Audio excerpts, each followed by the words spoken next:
É claro que nós vivemos num país desigual, isso é fato, né? E precisamos melhorar essa desigualdade, ou diminuir essa desigualdade, na verdade. Eu queria convidar ela, que é gestora de políticas públicas, a Bárbara Cristal. Bárbara, muito boa noite. A gente está falando sobre PEC da transição, sobre as falas do presidente da República. Como que a gente consegue diminuir desigualdade sem inflar o Estado ou sem gastar tanto? Isso é possível? A senhora que é especialista em gestão de políticas públicas? Gente, um ponto principal é que as demandas são infinitas e o orçamento é finito. Então, nós nunca conseguiremos, de forma alguma, atender todas as demandas, né? Essa é uma realidade pontual e factual, não só do Brasil, mas do mundo inteiro, né? Isso nunca será possível.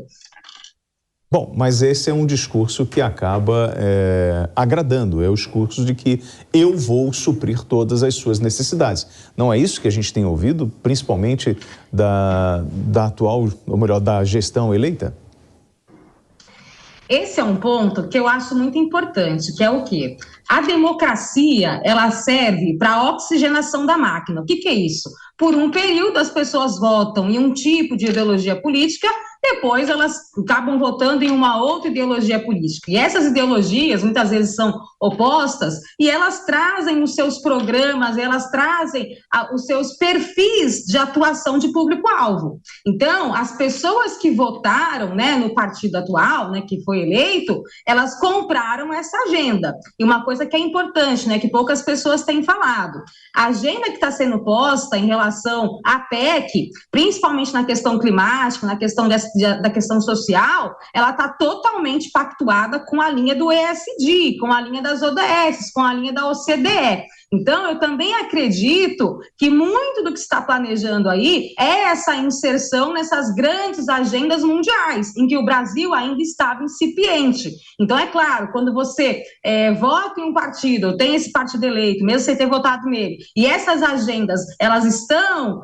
dentro da proposta, para se atingir as metas, há necessidade de se ter um orçamento para isso, uma previsibilidade. Um dos pontos que é importante é que a gestão anterior, né, a gestão ainda atual, ela deixou um gap, que foi o quê? Não ter a previsibilidade de várias questões. A linha do auxílio emergencial, né, que vai ser Bolsa Família, ela foi falada pelos dois candidatos a eleição inteira. E quando você se depara com uma realidade que não estava previsto o valor total, também se tem essa fragilidade, e eu acho que essa foi uma janela de oportunidade para essa PEC. Conrado.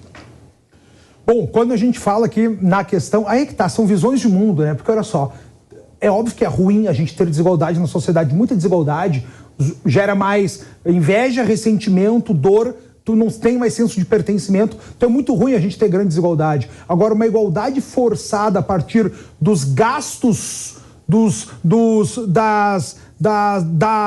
de colocar nosso dinheiro, gastando completamente nosso capital inicial, isso aí já colocou no chão grandes economias, como a economia Rússia, como a economia da própria Venezuela, como a economia da própria Argentina. Então esse é um sistema que não dá certo, né? Se nós contarmos com o dinheiro público, é óbvio que tem limite. Só não existe limite, que não é um jogo de soma zero, a nossa própria Bolsa de Valores, o mercado. Toda vez que eu através do meu trabalho eu gero riqueza, eu estou gerando uma riqueza que ela não existia antes. Então não é um jogo de soma zero, a gente tem como crescer tudo isso. Aí a pergunta que eu quero fazer para a nossa professora é: como é que ela enxerga que a gente possa ter um caminho consubstanciado de maneira a não agredir os nossos investidores, a não agredir, em maneiras gerais, o que o PT, que está no poder agora, poderia fazer, ou que o Lula deveria dizer, para que nós não tivéssemos uma queda de bolsa tão grande,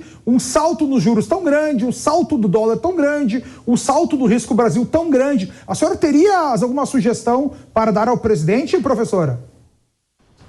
Gente, na verdade, eu tenho, assim, sendo bem técnica, né? Qual foi o partido escolhido? Qual era a pauta daquele partido? Se você for olhar a questão ideológica, e principalmente os programas que podem ser realizados, eles estão dentro de uma linearidade que foi colocada lá como inicial plano de governo, né? E durante todos os debates, isso foi posto. Então, as pessoas compraram essa agenda, né? Sendo bem cru, assim, as pessoas compraram essa agenda. Eu não estou vendo o Lula fazer nada além do que ele disse, sendo, assim, bem clara. Eu não estou vendo nenhuma inovação, assim, do discurso dele. O que eu acredito é que tem que se perceber, sim, é a responsabilidade fiscal. Nós vamos sair, né, de uma previsão aí de 72% de uma dívida pública já do PIB nacional brasileiro para 92%. É um endividamento muito grande. Então, a minha preocupação como gestora pública é esse endividamento. O que eu acredito que seja aí uma linguagem mais aceitável é ter na PEC períodos. Por qual período esse auxílio emergencial, né, esse auxílio Bolsa Família estaria aí previsto? Eu acho que 1 ano, 6 meses, 2 anos, essa previsão, né, que não seja uma coisa contínua. Porque que acontece? Vou ser bem realista.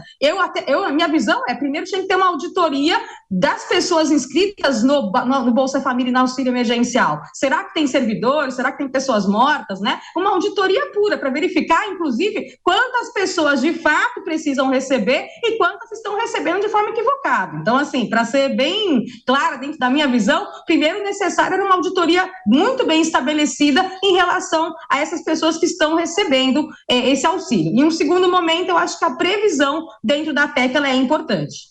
Bom, a senhora falou sobre aqueles que escolheram esse modelo.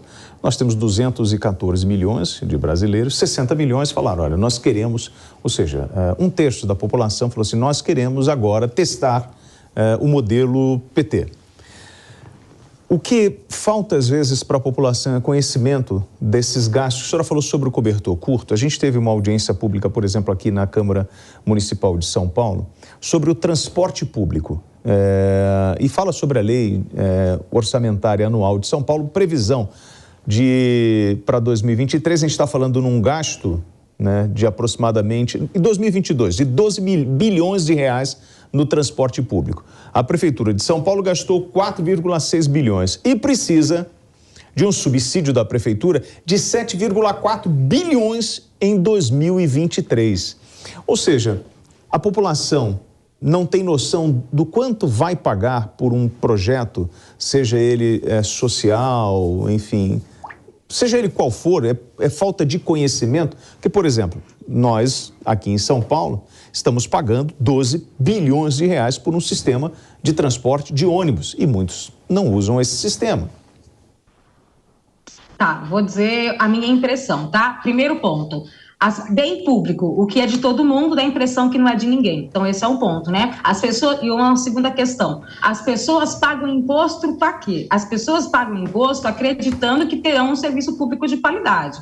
Então, tem várias questões que elas vão estar implícitas aí. Acho que até hoje o Brasil, seja qualquer estado brasileiro, e principalmente na avaliação dos serviços públicos, no impacto, no efeito, a gente tem aí nos maiores indicadores do Brasil, seja o IGM, seja o indicador de transparência, seja o indicador de avaliação de políticas públicas. Vou dar um exemplo de educação, por exemplo. As notas que a gente tem do 1º ao 9º ano e depois as notas que a gente tem do 9º ao 3º ano, quanto é quebrado esse valor, né? Tipo, você tem do 1º ao 9º ano, você tem uma média aí de 70%, 80%, depois você tem do 9º ano ao ensino médio, vai lá para 26%, 30% em algumas cidades. Então, assim, o quanto as pessoas estão investindo o seu imposto, acreditando que terão uma política pública que não pertence, não vem a resposta. Então, eu acho que o Estado brasileiro ele tem que ser colocado em xeque, não só pela população, mas pelos órgãos de controle. Você falou do Estado de São Paulo. O Estado de São Paulo, por exemplo, ele tem uma lei de controladoria muito recente. O Estado de São Paulo alguma vez já foi